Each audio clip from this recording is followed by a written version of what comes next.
regardez en avant. Vous avez compris, là? Amen. Ce matin,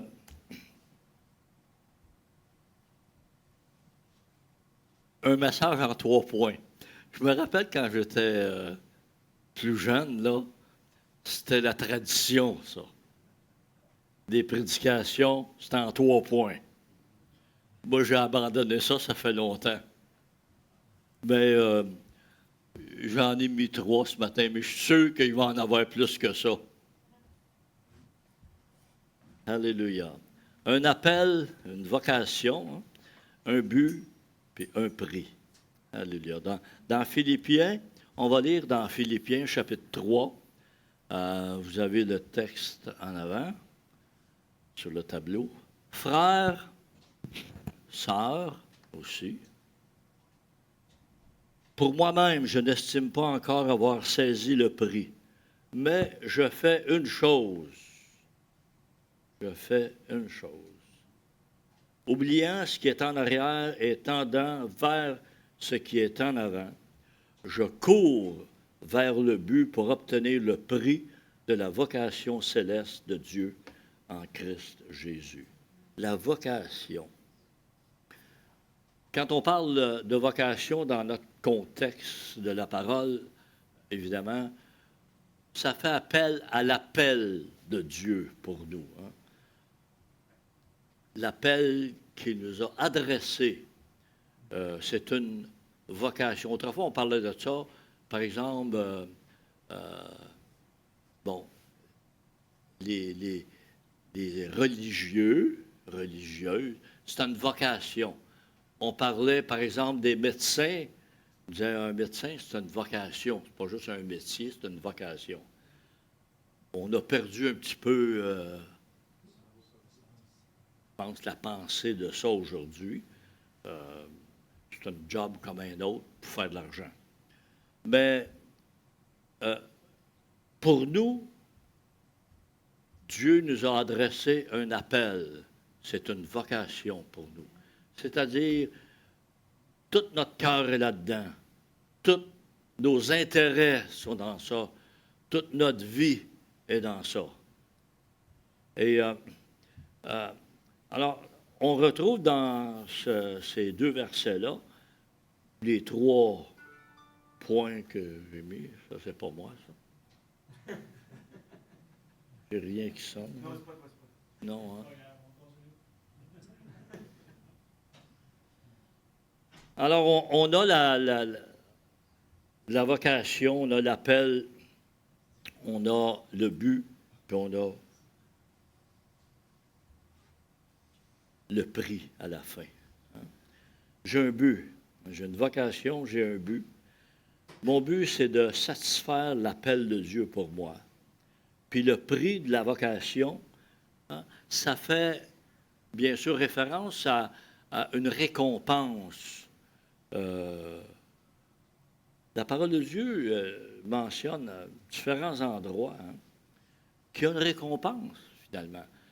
Et quand on parle de récompense, on ne parle pas du salut. Ça ne se gagne pas, le salut. Ce n'est pas parce qu'on va avoir répondu à l'appel de Dieu pour avoir fait certaines choses qu'on va mériter notre ciel. Ça ne fait pas référence à notre entrée dans le royaume de Dieu, mais ça fait appel le prix de la vocation. C'est une récompense, comme un cadeau, un honneur, une reconnaissance. Et je me souviens, ça me vient à l'idée, la reconnaissance, l'honneur. Il y avait un missionnaire qui avait été à l'étranger toute sa vie, puis là, il est revenu aux États-Unis. Et puis quand il est arrivé, c'était par bateau dans ce temps-là, et il n'y avait personne pour l'accueillir. Et là, il était triste, il était déçu, parce que personne n'était venu le recevoir, personne n'était venu l'accueillir. Mais là, l'Esprit lui a dit, mais tu n'es pas rentré à la maison encore. Hein? Et c'est ça qu'on doit réaliser. Notre récompense, notre reconnaissance qu'on va recevoir, l'honneur qu'on va avoir, c'est quand on va arriver auprès du Seigneur. Hein? Alors, oui, on a une vocation, on a un appel que Dieu nous donne ou une mission. On a un but. Notre but dans la vie, là, et retenons ça, hein, c'est important, c'est de satisfaire le Seigneur, satisfaire l'appel qu'il nous a adressé. Et puis dans ce texte-là, une chose que on voit, puis c'est un petit peu comme la petite anecdote que je vous parlais du missionnaire qui est arrivé, il revenait chez lui en Amérique, aux États-Unis, et qui a été déçu, il n'y avait rien, puis Dieu lui a dit, ben, tu n'es pas rentré à la maison encore. Eh bien, Paul, il dit, je n'estime pas encore avoir saisi le prix. Il n'était pas encore rendu là. Hein? Il était en cours de route. Il était en chemin. Mais en attendant d'arriver au but, d'arriver au prix, aux honneurs, qu'est-ce qu'on fait? On court. Hein? On court. On marche en avant. Et ce matin, il y avait un chant qui m'est revenu à la pensée. Un vieux chant qu'on chantait autrefois. En avant, tous en avant, notre chef est tout-puissant. Nos armes sont la prière, l'amour persévérant. Comment ça là que connaissait ça, ce chant-là? Wow! Fait que c'est un nouveau mariage. Mais c'est pas de mes préférés, mettons, là. C'est juste parce que les paroles allaient avec ce que j'avais à dire, tu sais. Mais c'est la vérité pareille. En avant. Tous en avant. Gloire à Dieu. Hébreux, chapitre 3, verset 14, dit « Car nous avons été rendus participants du Christ, si du moins nous retenons fermement jusqu'à la fin notre assurance première. » Ça, c'est dans la version Colombe. Une autre version donne « En effet, nous sommes les compagnons. » J'aime beaucoup cette traduction. Nous sommes les compagnons du Christ si nous gardons fermement jusqu'à la fin la confiance que nous avons eue au commencement, si nous gardons la foi. Hein? Dans les évangiles, à un moment donné, on a cette question, quand le Fils de l'homme viendra sur la terre, retrouvera-t-il la foi? Puis l'amour aussi, d'un autre texte. Hein? Mais on doit, jusqu'à la fin, garder fermement cette foi, cette confiance que nous avons eue au commencement. J'espère qu'après des années de vie chrétienne, que nous avons marché avec le Seigneur, en tout cas, je ne sais pas vous autres, ça fait longtemps, mais moi, ça fait pas mal longtemps. J'espère qu'on garde la foi, qu'on va de l'avant, toujours en avant avec le Seigneur. Donc, je cours. Hein? On ne se contente pas de marcher, mais je cours. C'est ce que Paul disait, hein? Je cours vers le but. On est comme dans une course. Et dans une course, qu'est-ce qu'on fait? On regarde en avant. Tout le temps? Bien, pas mal tout le temps. C'est un peu comme en automobile. Hein? Avoir la tête en arrière, c'est dangereux. On regarde en avant. Mais, de temps en temps, on a un miroir, hein, pour voir ce qui se passe en arrière, puis chaque côté. On fonce en avant, mais on surveille nos arrières. On surveille chaque côté, parce que on a un combat à livrer. En tant que chrétien, c'est les termes que la parole de Dieu utilise, rappelons-nous. On a un combat. Notre ennemi, le diable, rôde autour de nous comme un lion rugissant. Mais avec le Seigneur, on a la victoire. Et Luc, le chapitre 9, ici, verset 62, Jésus lui répondit, « Quiconque met la main à la charrue et regarde en arrière n'est pas bon pour le royaume de Dieu. » Alors, c'est pour ça qu'il faut garder nos yeux fixés en avant.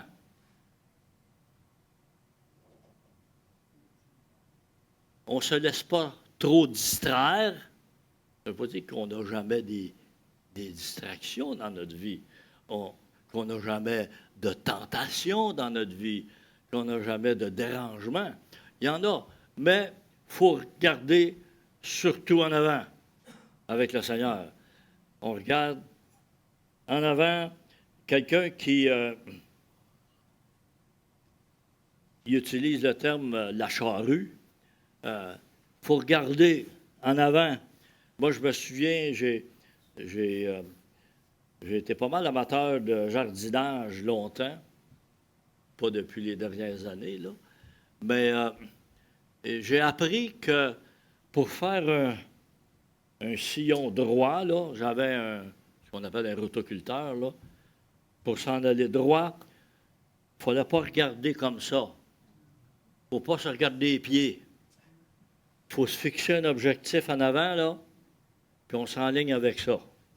Sinon, là, vous allez vous en aller. Alors, nos yeux sont fixés sur un objectif.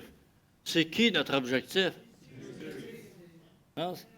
C'est lui. On suit le Seigneur. Lui, on ne se trompe pas quand on est aligné sur lui. On est certain qu'on va faire une ligne droite. Ben, on sait que le chemin du Seigneur, il y a d'autres expressions qui sont utilisées. Tu sais, des fois, ça ne marche pas toujours droit à notre goût. Hein?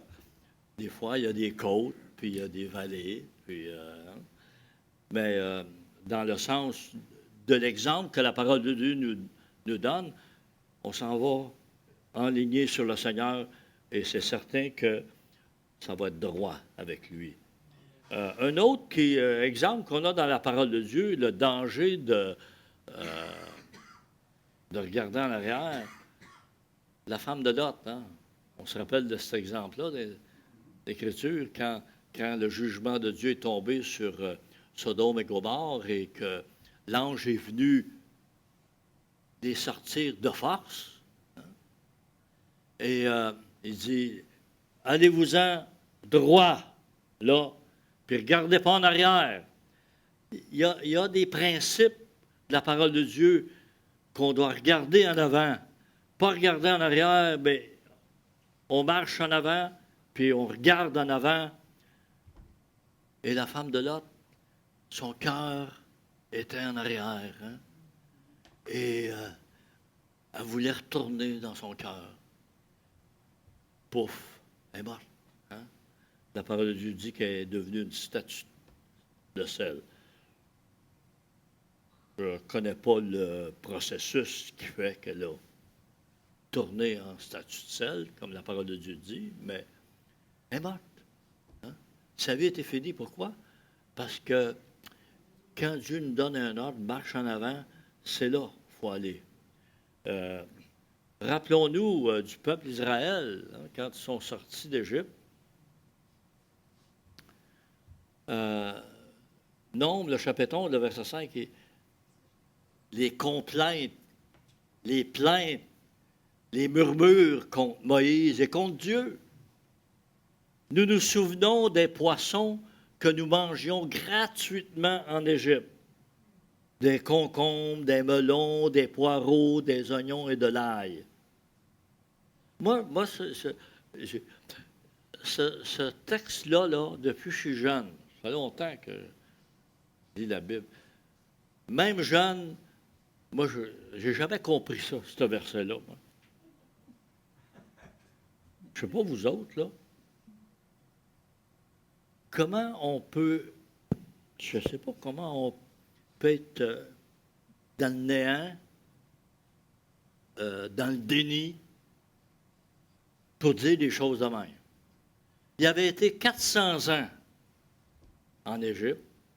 Bon, les premières années, ça allait bien. Tu sais, les années de Joseph, là, il était gouverneur, là. C'était le deuxième en Égypte. Ça allait bien. Mais quand ce pharaon-là est parti, puis là, les autres qui ont suivi ont dit, ouais, puis le peuple d'Israël, Dieu les bénissait, puis la population augmentait parmi le peuple d'Israël. Et les Égyptiens ont dit, ouais, ils s'en viennent plus nombreux que nous autres, ils vont prendre le dessus sur nous autres. Fait qu'ils en ont fait des esclaves qui travaillaient à faire de la brique ou 400 ans. Là, Dieu vient les délivrer,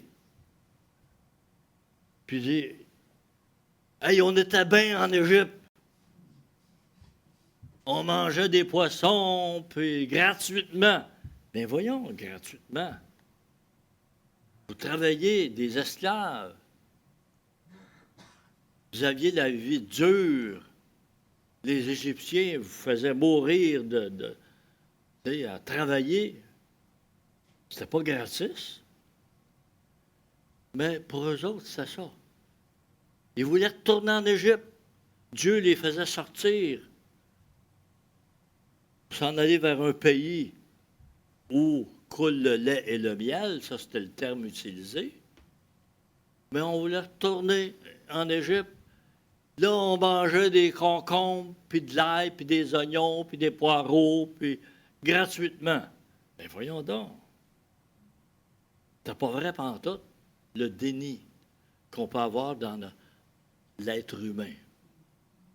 De ne pas réaliser où on se situe.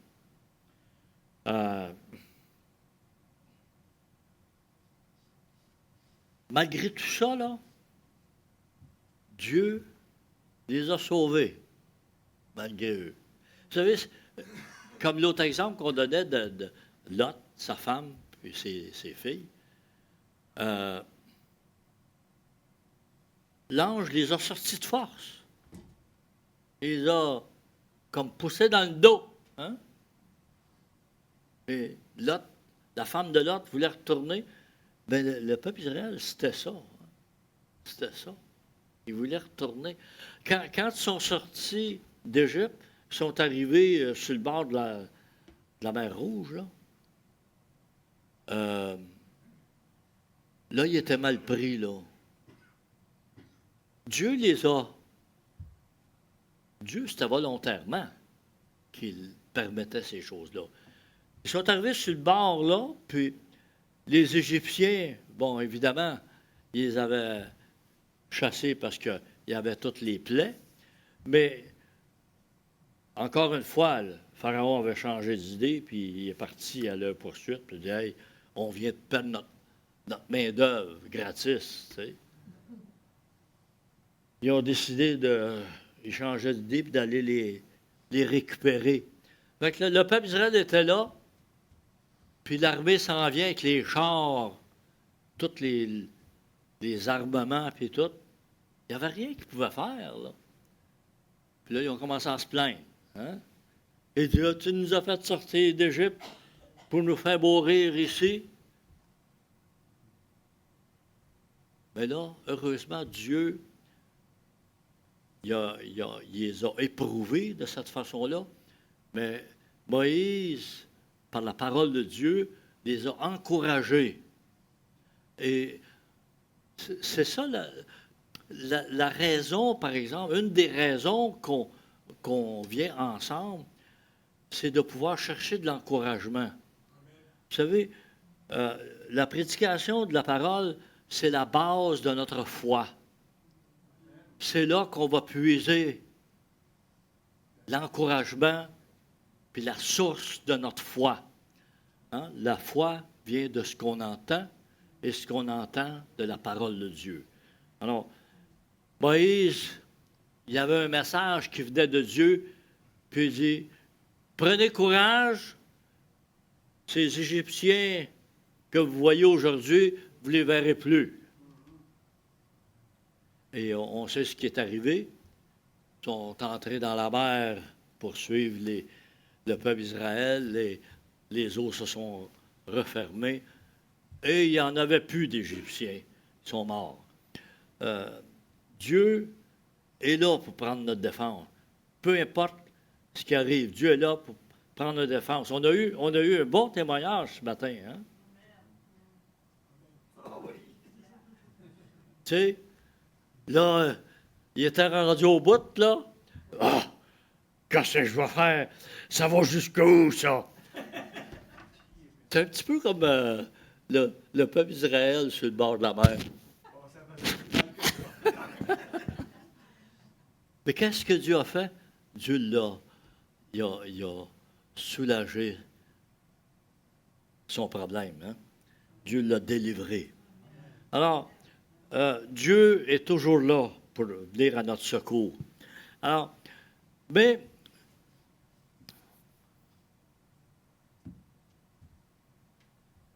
est-ce qu'il faut toujours vraiment regarder juste en avant? J'ai commencé par vous donner un exemple au tout début. Des fois, il faut surveiller nos arrières, puis un peu comme en automobile, checker notre miroir avant de dépasser. Il faut vérifier le miroir, il faut regarder en arrière pour voir s'il n'y a pas un policier qui s'en vient parce qu'on va trop vite.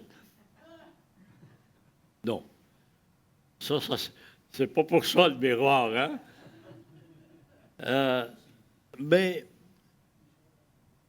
Paul, il dit, oubliant ce qui est en arrière, je fais une chose.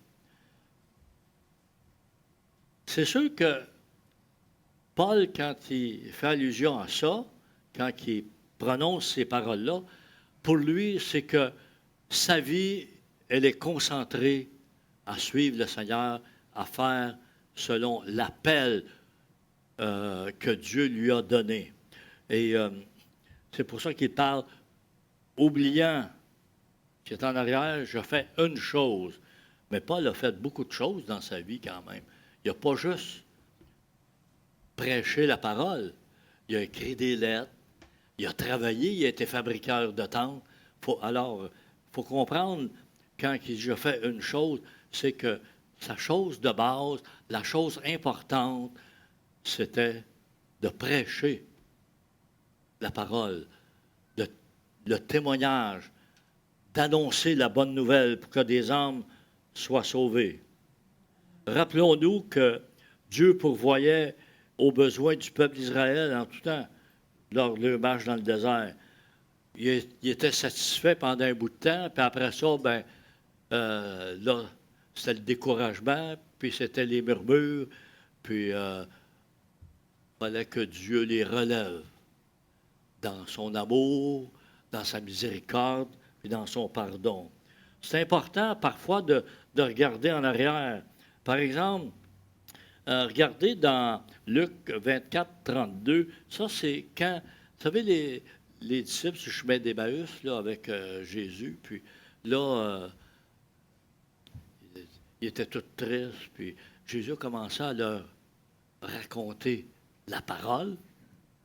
Puis après qu'il a été parti, là, après tout l'événement, ils se dirent l'un à l'autre, notre cœur ne brûlait-il pas au-dedans de nous lorsqu'il nous parlait en chemin et nous expliquait les Écritures? Tu vois, il y a des choses comme ça qui se passent dans notre vie, qui sont là, qui viennent nous encourager par la suite. Jésus il les a rejoints sur le chemin, il leur a parlé, il leur a annoncé les prophéties, tout ce qui devait arriver. Puis ça l'a un petit peu ranimé leur esprit, ça les a fortifiés. Et là, ils se rappelaient cela. Et un autre exemple qu'on retrouve tu sais, on regarde en avant, mais on se rappelle des choses du passé.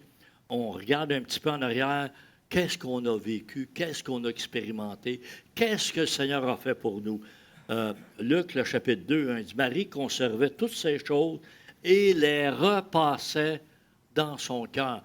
Voilà une des choses qu'on doit faire, c'est les expériences qu'on a vécues avec le Seigneur. Il faut s'arranger pour s'en rappeler. Il ne faut pas oublier ces choses-là. Moi, je n'étais pas le genre à garder des notes. Je ne suis pas un écrivain, moi. Et, mais il y a des choses que j'ai vécues dans ma vie après 60 ans passés.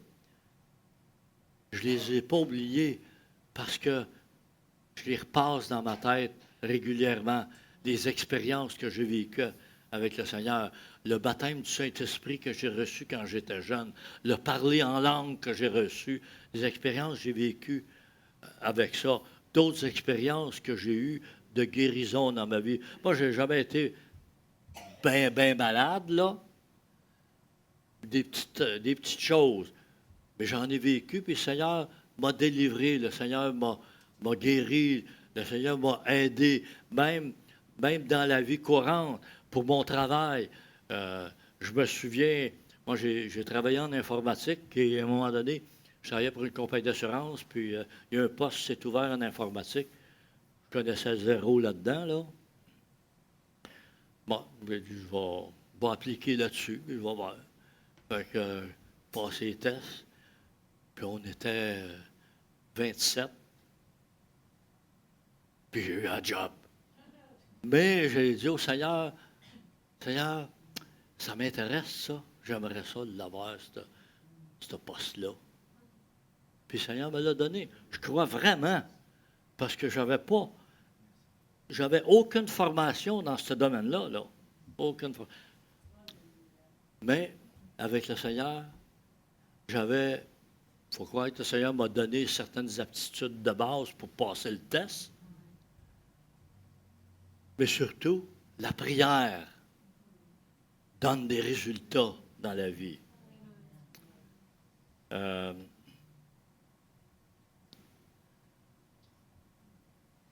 Josué 1,13. Il dit, rappelez-vous ce que Moïse, serviteur de l'Éternel, vous a commandé quand il a dit, l'Éternel, votre Dieu, vous accorde le repos et il vous a donné le pays. N'oublions jamais les promesses de Dieu. Quand Dieu promet quelque chose, quand Dieu vient mettre quelque chose dans notre cœur, ça va arriver. Bon, il faut apprendre à reconnaître des fois qu'on mêle ce que Dieu nous dit avec nos pensées. Alors, avec le temps, on apprend à faire la différence, puis à dire, ouais, j'étais un petit peu motivé par mes sentiments ou par autre chose. Mais Dieu, il y en a des promesses. Ces promesses, surtout quand on parle de ces promesses, on parle de sa parole. Ce que Dieu a dit dans sa parole, ça ne trompe pas. Quand il dit, je serai avec vous tous les jours jusqu'à la fin, même s'il y a des fois, on ne le sent pas. On n'a pas les sentiments. N'oubliez jamais que les sentiments, ça ment. Le sentiment. Alors, il ne faut pas se fier à ce qu'on ressent. Je me souviens, quand j'étais à Sorel, il y avait une dame, je ne sais pas combien de fois, le dimanche matin, elle venait me voir, elle dit, moi, je ne sens pas que je suis sauvé. Puis elle dit, je ne sens pas que j'ai la foi. Puis je lui ai répété, je ne sais pas combien de fois, j'ai dit, c'est pas ce que tu ressens qui est important. C'est ce que la parole de Dieu dit. Faut que tu acceptes ce que Dieu dit. Si tu as confessé tes péchés, si tu l'as invité dans ta vie, comme Seigneur et Sauveur, la Bible dit que tu es devenu un enfant de Dieu. Que tu le ressentes ou pas, ça n'a pas rapport. C'est ce que dit la parole de Dieu qui est important. La parole de Dieu dit, si tu fais ceci, il va arriver ça. Alors, que tu le ressentes ou pas, c'est ça qui arrive. Tu sais, quand on lit dans l'Évangile de Jean, tous ceux qui l'ont reçu, il a donné le pouvoir de devenir enfant de Dieu. Tu l'as reçu dans ta vie, tu es devenu un enfant de Dieu. Même s'il y a des journées que tu ne le sens pas, même s'il y a des journées que tu sens le contraire, que tu ne te sens pas en tout un enfant de Dieu, parce que tu as fait quelque chose que tu sens dans ton esprit que ce n'était pas selon la volonté de Dieu, tu es encore en communion avec lui. Ça ne se brise pas, ça, comme ça.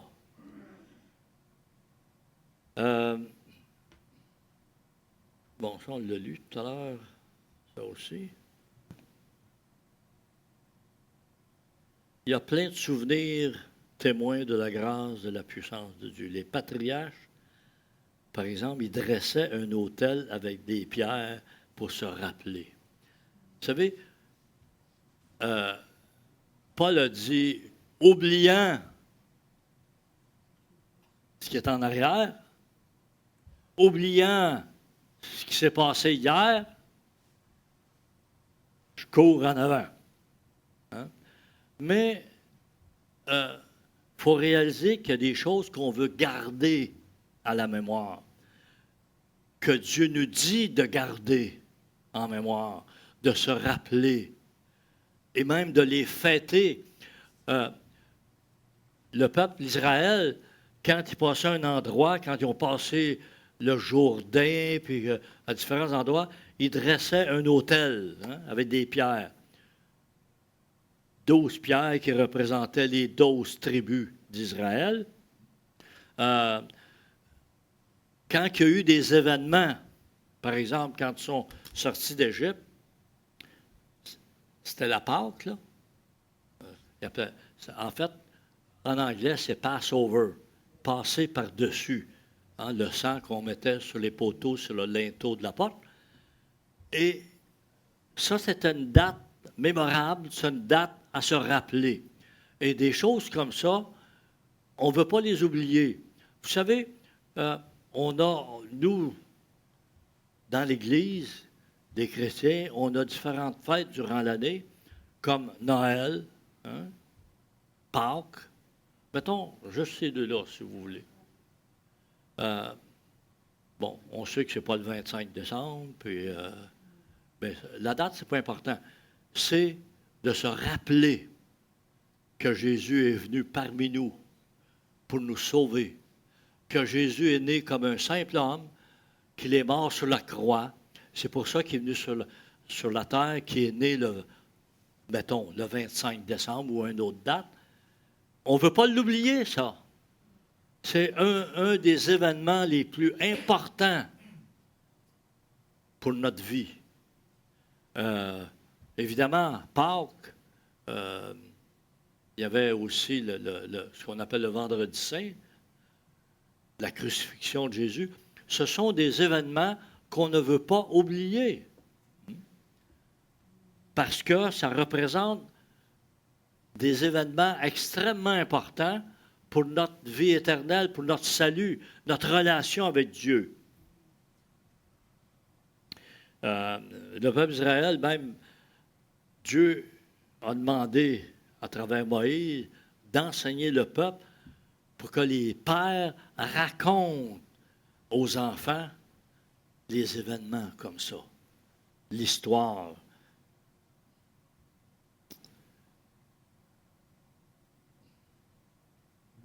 Les bénédictions passées sont indispensables pour notre combat aujourd'hui et demain.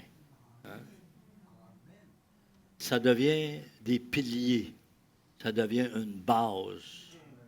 Notre vie chrétienne, moi aujourd'hui, je ne serais pas capable de laisser le Seigneur.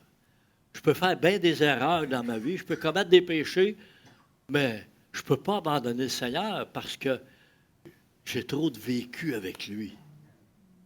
Des expériences. Ma vie est basée là-dessus. Je ne peux pas détruire ça. Je me détruirais moi-même.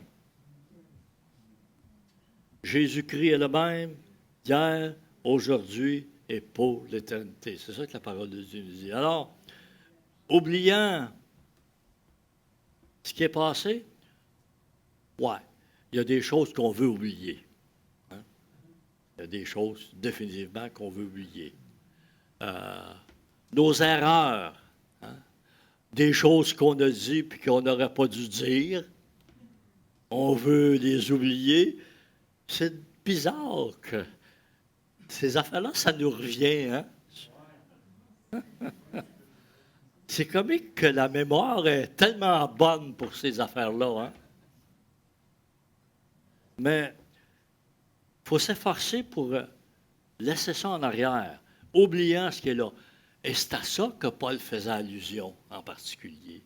Oubliant, par exemple, qu'il avait poursuivi les chrétiens avec des lettres pour les arrêter, les mettre en prison, puis les mettre à mort. Paul voulait oublier ça. Hein? Comme chrétien.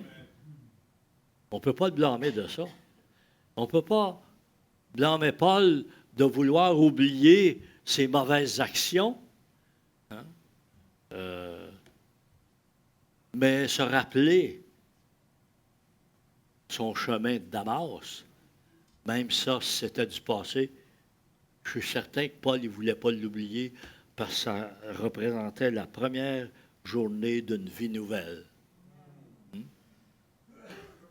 Là où il avait rencontré le Seigneur Jésus, là où il avait eu cette lumière. On sait que c'est 3 jours après que Ananias est venu prier pour lui, mais ça a commencé là, quand il est tombé à terre et qu'il s'est relevé. Il ne voyait plus physiquement, mais il avait vu la lumière. Il avait vu la lumière. Je suis certain que Paul ne voulait pas l'oublier, celle-là. Hein? Alors, on veut oublier les mauvaises choses, mais on ne veut pas oublier nos expériences avec le Seigneur. On se rappelait cette base que le Seigneur nous a donnée dans notre vie. Marc, on a une autre parole ici à lire. Avez-vous le cœur endurci? Vous avez des yeux, vous ne voyez pas. Vous avez des oreilles et vous n'entendez pas. Ne vous rappelez-vous pas lorsque j'ai rompu les 5 pains pour les 5000 hommes? Hein? Alors Jésus veut qu'on se rappelle. Et ce qui, parfois, vient nuire à notre mémoire des choses de Dieu, c'est notre cœur endurci, notre cœur qui devient habitué à la vie, puis c'est comme plus important.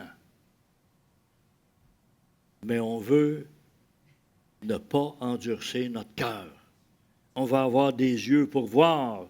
On veut regarder en avant, mais on veut se rappeler des expériences vécues avec le Seigneur dans le passé.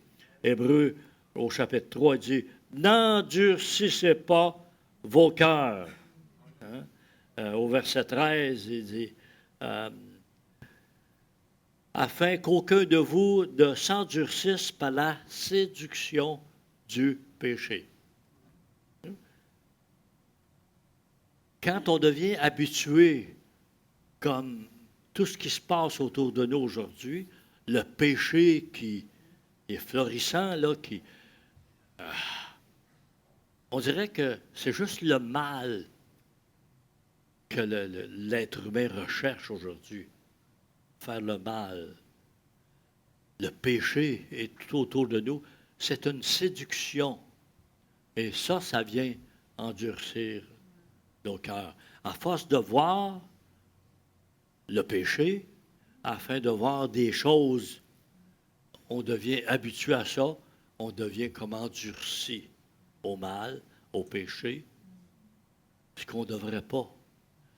Le chrétien devrait être sensible au péché, se détourner du péché.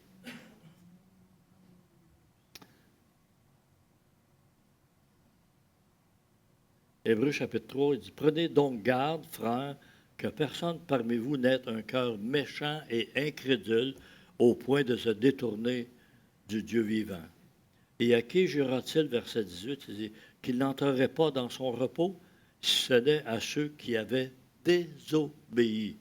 Aussi voyons-nous qu'ils ne purent y entrer à cause de leur incrédulité. Quand on arrive au stage d'incrédulité, Dieu ne peut rien faire. Il faut que notre foi soit vivante. Que notre foi soit vivante aujourd'hui. Aujourd'hui. Un cœur sensible et bien disposé. Exhortez-vous chaque jour, aussi longtemps qu'on peut dire aujourd'hui. Hein? Aujourd'hui.